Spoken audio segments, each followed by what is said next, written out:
তবে একটা কথা মানতেই হবে ভাই, এই হিসাব নিকাশ বুঝে শুনে ঠিকঠাক ফিটিং করতে পারলে তাহলে কিন্তু আপনার ফিটিংস হবে পারফেক্ট। প্রথম দেখাতেই মনে করেছিলাম রহিম রুব্বানের প্রেমপত্র কি টাইলসের পিছনে কেউ লিখে দিল। পরে কাছে গিয়ে দেখি আরে না, এটা তো কোম্পানির ইঞ্জিনিয়ারিংয়ের গোপন গণিত।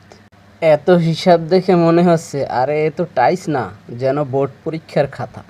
এত হিসাব নিকাশ বুঝে যে মিস্ত্রি এই টাইলস ফিটিংস করতে পারবে তাকে তো আলাদা করে সম্মাননা দেওয়া উচিত, কি বলেন?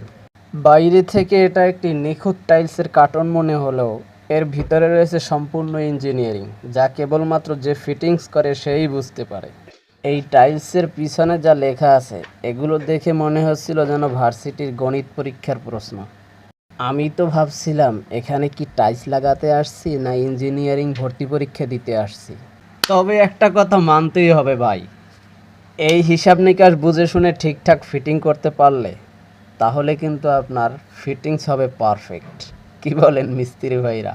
তাই বলি কি মিস্ত্রি ভাই, শুধু মিস্ত্রি হলেই হবে না, টাইলসের পিছনে ইঞ্জিনিয়ারের লেখাটাও কিন্তু বুঝতে হবে।